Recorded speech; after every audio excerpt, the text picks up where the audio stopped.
스스로 핵심 정리, 영국혁명에 대해서 하도록 하겠습니다. 영국혁명에 크게 두 종류의 혁명이 있는데요. 일단은 첫 번째는 청교도 혁명이고요. 그다음 두 번째는 명예혁명인데요. 청교도 혁명을 알기 전에 먼저 청교도 혁명이 일어나게 된 그 시기 전에 혁명 전의 영국 사회를 먼저 설명할 필요가 있거든요.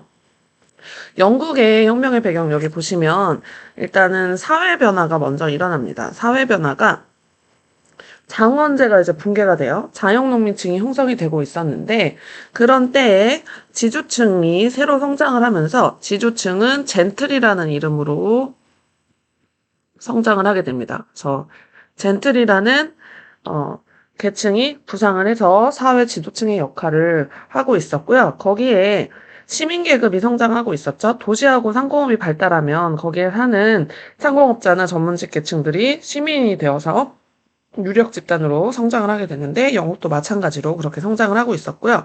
그러던 때에 젠트리들이나 아니면 상공 시민층들이 청교도인 경우가 되게 많습니다. 청교도는 지난번에 우리 칼뱅파 할 때 얘기했지만 영국에 있었던 칼뱅파예요. 그래서 영국에 있는 칼뱅파들은 보통 상공업자들이 많이 있었잖아요. 그래서 상공업자이거나 아니면 새로 그 땅을 얻게 된 젠트리들이 많이 있었습니다. 그래서 이 젠트리와 시민계급이었던 청교도들이 다수 어디에 진출하냐면 영국 의회에 진출을 하게 됩니다. 의회에 진출하면서 그 영국 왕실의 그 사치와 부패를 비판을 하게 되거든요. 특히 이 청교도들이 의회에 진출하고 있을 때 어떤 그 왕실의 부패이냐면 바로 그 제임스 1세. 제임스 1세가 정제 정치를 합니다. 이 제임스 1세는 여러분 아시다시피 엘리자베스 1세가 그 후계자 없이 처녀 여왕으로 죽었잖아요. 그래서 후계자 없이 죽었기 때문에 그 다음에 이제 왕이 된 게 제임스 1세인데 이 제임스 1세는 그 엘리자베스 1세 또 그 완전한 절대왕정이라고 안 했던 건 기억나시죠? 그 의회의 눈치를 봤단 말이에요. 근데 제임스 1세는 왕권인 신수설을 신봉하던 그러니까 그 루이 14세 같은 그런 전제 정치를 하고 싶어 해요. 그래서 왕권 신수설 신봉하면서 그리고 이 제임스 1세가 어머니가 스코틀랜드 여왕이었거든요. 그래서 스코틀랜드 쪽에서 카톨릭으로 살았었단 말이에요. 그래서 제임스 1세도 그래서 카톨릭이에요. 그러면서 청교도를 박해합니다. 청교도 박해예요. 그래서 청교도 박해하면서 그 청교도와 계속 마찰을 겪게 되죠. 그래서 제임스 1세가 그런 마찰을 겪고 나서 그 아들이었던 찰스 1세도 여전히 아버지하고 그 비슷하게 전제 정치를 하게 된단 말이에요. 그래서 의회에서 가뜩이나 제임스 1세 때문에 열받은 상태였는데 그 아들이었던 찰스 1세가 여전히 전제 정치를 하는 거죠. 스튜어트 왕조가 이제 여전히 전제 정치를 하는데 어떤 내용의 전제 정치를 했냐면 그 의회 승인 없이 과세를 하는 만행을 저지릅니다. 그리고 청교도 박해해요. 자, 영국의 의회 전통이 있는 영국에서 마그나 카르타 기억하시죠? 존 왕이 마음대로 하니까 귀족들이 마그나 카르타로 그 과세를 마음대로 못하게 한번 박은 적이 있단 말이에요. 그 문서화했단 말이에요. 그랬는데 이 찰스 1세가 의회 승인 없이 과세를 한 것도 모자라서 거기에 청교도를 박해를 합니다. 그래서 의회가 열받아서 권리청원이라는 거를 제출해요. 그래서 권리청원을 왕한테 제출하고 너네 마그나 카르타 재확인하는 거다. 이거 사인해줘. 이렇게 얘기를 했더니 찰스 1세가 오케이 그래 할게 이러고서 이제 의회의 그 요구를 받아들였지만 그래도 승인을 했으면 그럼 그대로 지켜야 되는데 그거를 안 지키고 싶어서 의회를 강제 해산시킵니다. 그래서 강제 해산시키고요. 대신에 그 스코틀랜드하고 이제 전쟁하려면 세금을 또 걷어야 되잖아요. 세금을 또 걷어야 되는데 어쨌든 그래도 의회 눈치를 아예 안 본 건 아니어서 의회를 다시 재소집합니다. 재소집하는 그 과정에서 의회를 강제 해산하더니 왜 또 소집했지? 너 왕 맨날 이렇게 마음대로 하네? 막 이러면서 니 과세 안 할 거야. 과세 안 할 거야. 동의를 안 해요. 그러는 과정에서 왕을 지지하는 왕당파와 그 의회를 지지하는 의회파 사이에 군사적 충돌이 일어나게 됩니다. 군사적 충돌이 일어나게 되는데 그거를 그 찰스 1세가 무력으로 진압하려고 하죠. 그래서 왕당파하고 의회파 사이에 내전이 발생해요. 그래서 이게 이제 내전으로 발전하는 거죠. 내전으로 발전한 이 싸움에서 이게 이제 1642년인데 이 싸움에서 누가 이기냐? 의회파가 승리합니다. 그래서 이 의회파는 누가 이끌었느냐? 크로멜이 이끌었어요. 그래서 크로멜이 이끈 의회군이 승리하고 찰스 1세는 패배자잖아요. 그래서 찰스 1세가 처형당해요. 그래서 그 왕이 처형당하는 전무후무한 일이 발생을 하거든요. 그래서 어쨌든 그 패배자가 되잖아요. 그러면서 그 영국 역사 처음으로 공화정이 수립이 되게 되죠. 그래서 어쨌든 안에서 전쟁이 일어나서 왕이 죽은 그런 공화정 수립이 되는 청교도 혁명이 일어나게 됩니다. 그래서 청교도 혁명이 성공한 후에 이 공화정이 수립돼서 크로멜이 독재 정치 같이 이제 취임을 하는데 일단은 그 나라를 보호하는 그 경이다라고 해서 호국경에 취임을 하거든요. 호국경에 취임을 하고요. 그리고 항해법이라는 걸 제정을 해요. 이 항해법이라는 거는 영국이 그 네덜란드를 견제하기 위해서 하는 거거든요.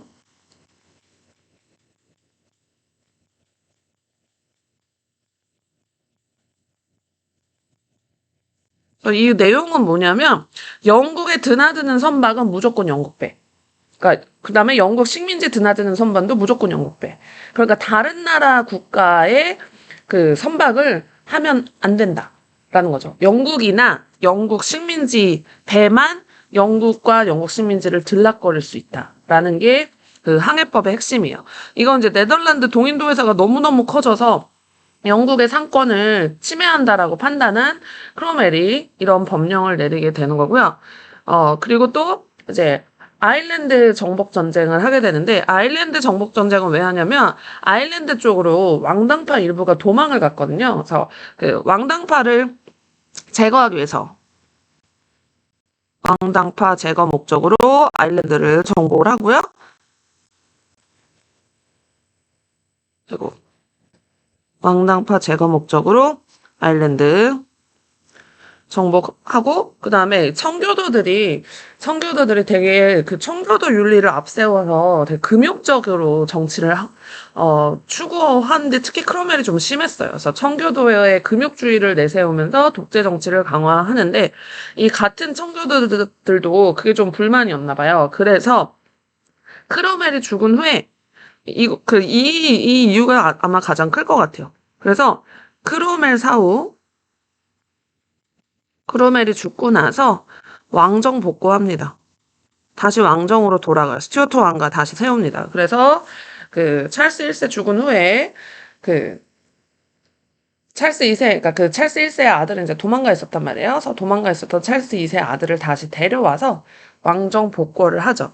그래서 그 찰스 2세가 돌아오면 자기 아버지가 그렇게 죽었으면 좀 약간 정신 차리고 그래야 되는데 그 아버지랑 거의 동일하게 행동해요. 그러니까 찰스 2세, 제임스 2세, 그 아들은 제임스 2세인데 찰스 2세와 그의 아들은 제임스 2세가 친가톨릭 정책을 실시합니다. 청교도 입장에서 되게 싫죠. 그래서 친가톨릭 정책, 그다음에 그 영국은 지금 가톨릭이 아니잖아요. 가톨릭이 아닌데 그러니까 성공의 그 국교도들이 또 이걸 싫어하는 거지. 거기에 이제 청교도들도 싫어하고 그런 상태에서 이 의회가 이런 그 전제 정치를 막기 위해서 이거랑 이거를 막기 위해서 뭘 하냐면 그 심사법 그다음에 인신보호법 이런 거 제정하거든요. 그래서 심사법이랑 인신보호법 같은 게 뭐냐면 심사법은 지금 가톨릭 정책 시행하니까 국교도 아닌 사람들 공직에 취임하면 안 된다. 이게 이제 이 심사법은 비국교도 공직 공직에 취임하면 안 돼. 취임 금지. 그 다음에 인신보호법은 의회에서 뭔가 얘기한 거 가지고 탄압하면 안 돼. 그래서 그 국왕이 마음대로 체포하면 안 된다. 국왕에 의한 불법 체포 금지 하는 게 인신보호법이라고 보시면 돼요. 그래서 체포나 구금 금지, 그러니까 가두는 것도 금지, 구금 금지. 그래서 이런 거를 해서 왕을 견제하려고 하는데 그 제임스 2세가 전제 정치를 포기하지 않죠. 포기하지 않고 계속 의회랑 부딪히니까 결국에 의회가 제임스 2세를 축출합니다. 다행히 찰스 1세처럼 죽이진 않았어요. 그래서 제임스 2세의 딸이었던 메리와 그 사위였던 윌리엄을 공동왕으로 추대하고요. 그러면서 그 메리 여왕과 윌리엄 왕은, 공동왕은 그 권리 장전을 승인합니다.